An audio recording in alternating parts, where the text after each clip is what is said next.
Welcome back to Pirate Vibes on the Big East Energy Network. We are sponsored by Asabasa Spice. Go to asabasaspice.com. Use the code BIGENERGY15 for 15% off your first order. All right, Patrick. We talked about the great news, right, of Hines coming. Another thing I got excited about, which is crazy, being the Seton Hall guy covering this, doing this podcast with you for a little bit. We haven't had a lot of, great weeks. This is a great week. Because Adam Zagoria reported for NJ.com that Shaheen Holloway is back on the grind. Sha was quoted as saying that it feels like he's an assistant coach again. He was at Peach Jam. I didn't see him, but he was at Peach Jam where he closed the deal with Hines. There's one thing that I think we both agree on. Sha connects with his players and especially recruits. He can recruit well. How excited are you that he's getting back on the grind, recruiting high school kids along with the portal? It seems like he's starting to figure it out a little bit. What's your take on this? Well, let me say something that came. Let me recruit. let me quote myself when I read the Zag article. Holloway recruiting high school players is Holloway at his best. As you said, he can relate to high school players in a way few other big-time coaches can. And the NIL boost should help with retention. Keep in mind, before NIL and before he got to Seton Hall, and he didn't have any NIL to work with for St. Peter's. So let's be honest here. He's from an old school mentality where the way you get players is you go to all of these recruiting showcases. Yep. And you show your face. You wear a golf shirt. He probably wears a quarter zip, whatever he's wearing, with a Seton Hall logo at some point. And he goes and he says, "I'm Shaheen Holloway. I'm the coach at Seton Hall. I want you to play for my team." The way coaches had to recruit forever until NIL came along. Yeah.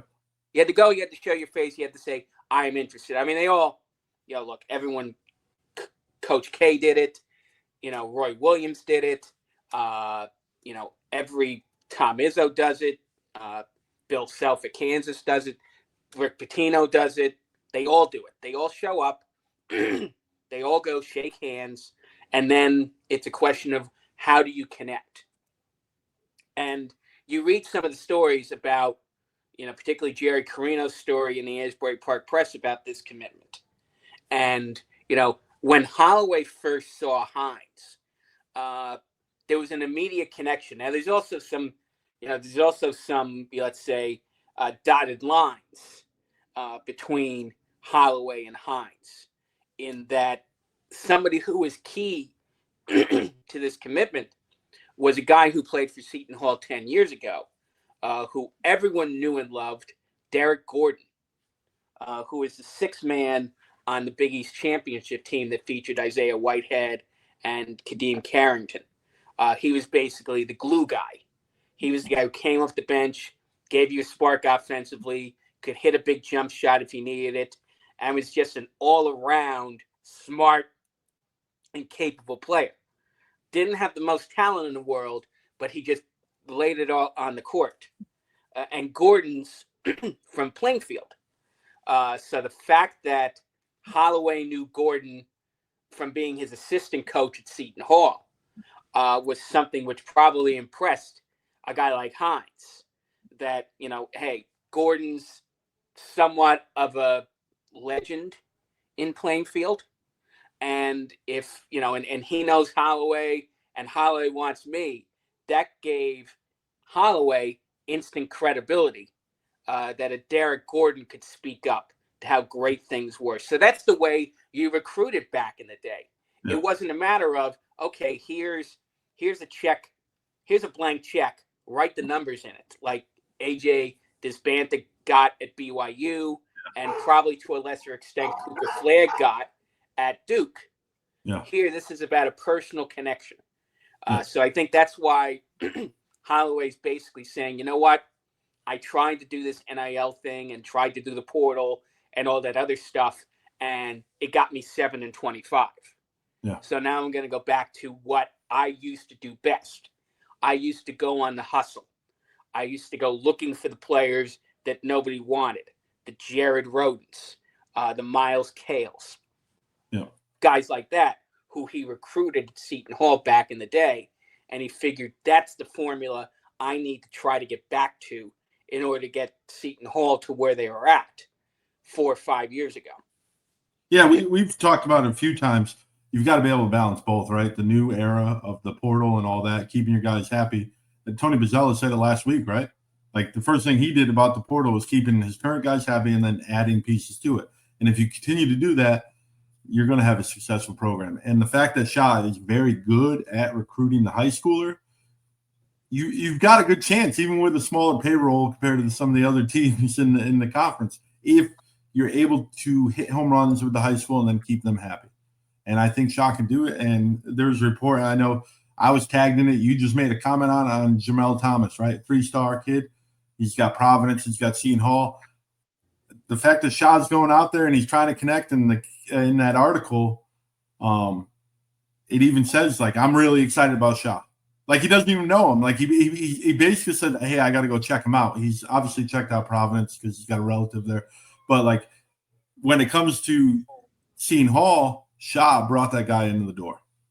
Even though the team's 7-25, Sha can get a kid that, this is my top 3 schools, and he's never even been there. He's never been to South Orange. Like, I mean, look at Shaheen Holloway himself. Yeah. It's sort of funny, and you make a comparison to a Kim English. Now, Yeah. Kim English's calling card up in Providence is that he actually made it to the league.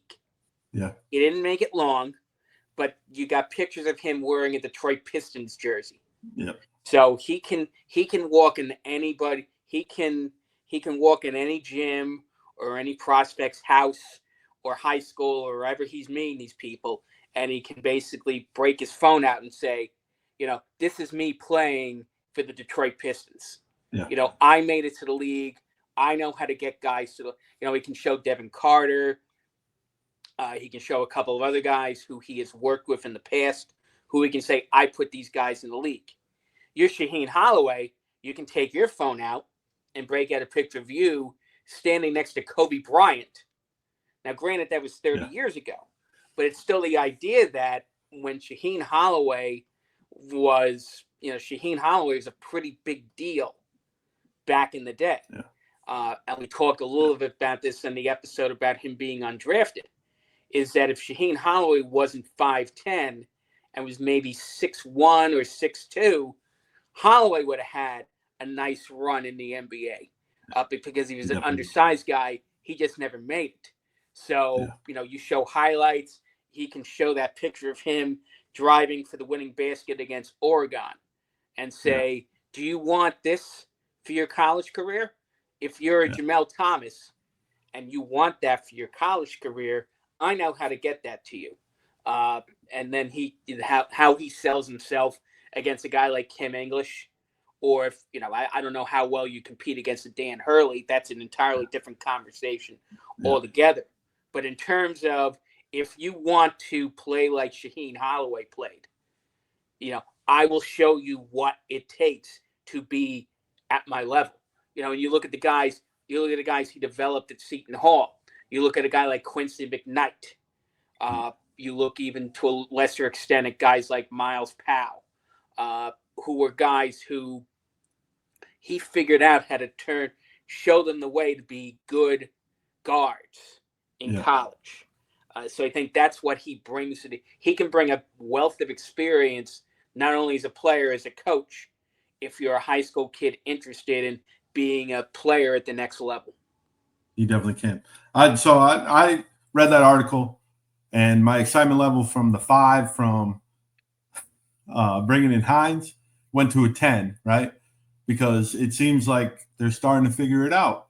They're starting to figure out a system with this new era, and I think they start to understand the house ruling. And I think when you put all that together, and the fact that Sha is back to what he does best, this could be a recipe for success. Like it really could be. And if you go to my Twitter at Pirates589, right now we're voting on a nickname of what, instead of Moneyball or something, I'm trying to come up with something fun that we can discuss. And it is designed for Shaheen Holloway and the Pirates. All right, Patrick, you got anything else to add on Sha? I think that the article probably spoke for itself. Yeah. I'll be curious to see now what happens. I don't know how much they're going to practice between now and usually you take a break in August. Yeah. I don't know when a guy like Hines gets on campus, probably sooner rather than later.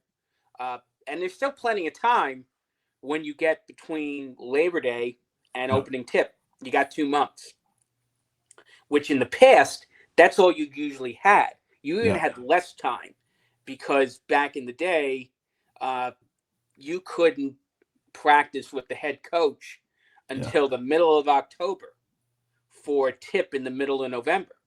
Whereas now the rules allow coaches to work a little more closely with players, once they get on campus and once the fall semester starts. So it'll be interesting to see what happens, and we're not too far away from it. We're at the last week of July. School starts right before Labor Day.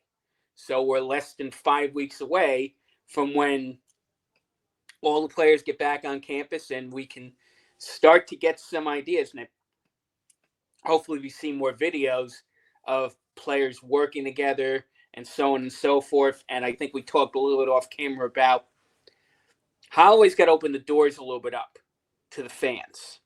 I do think that you need to have some type of access to seeing these players before opening night. Yeah.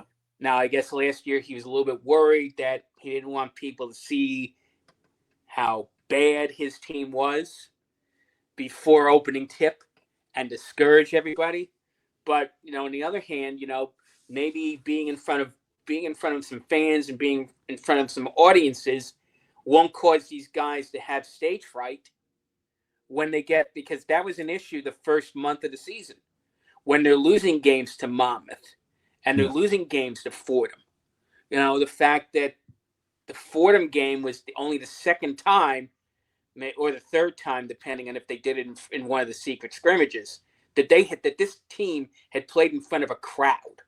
Yeah. So you got to get them acclimated a little bit. The one thing, I don't know what the schedule looks like in terms. There's still a lot of non-conference slots which haven't been filled yet. But, if you're not playing a team, like, for example, Seton Hall's not playing Fairleigh Dickinson. FDU put their whole schedule out today, and Seton Hall's not on it. So I don't know if you have an opportunity to play an exhibition against a team like Fairleigh Dickinson, who, even if you have to go up to Fairleigh Dickinson, at least you're playing a live action scrimmage in front of some type of crowd. That means that when you get to the Rock, the first Monday in November, this is not the first time that this team is being exposed to a competitive atmosphere in front of a live audience. Yeah. All right, Patrick. It's been a pleasure. Hopefully we get some non-conference schedule. We get to fill in those gaps that you're just talking about instead of piecing together, this local school, this local school, this local school. All right, this one hasn't released it yet, so maybe we're still playing St. Peter's or any of the other schools. Oh, we're definitely playing St. Peter's. Ryder. That's pretty much locked in. Well, probably. I mean, if I had to guess, Monmouth's probably back on the schedule. Yeah. I will probably play New Jersey NJIT with Grant Billemeyer. I'd be surprised if we're not playing Wagner and playing Donald Copeland. Some of the same characters that we saw on last year's schedule. Because the games we know already, the 3 games in Maui, the trip to Kansas State, and then the game at Rutgers. Yeah. Seton Hall's already got some pretty good competition already on the calendar, and you probably want to have as many nice little warm ups before you go out to Maui to play a pretty good field. I think NC State's in that field, if I'm correct, at Maui, right? Yeah, it is. Yep. So, NC right off the bat already, NC State's going to be ranked. So, this is not to say Seton Hall's going to play NC State. Yeah. But that's the level of competition you're looking at Maui. Yeah, definitely. All right, Patrick, stay true, stay blue, and vibe on. Ahoy there! Ahoy, me hearties!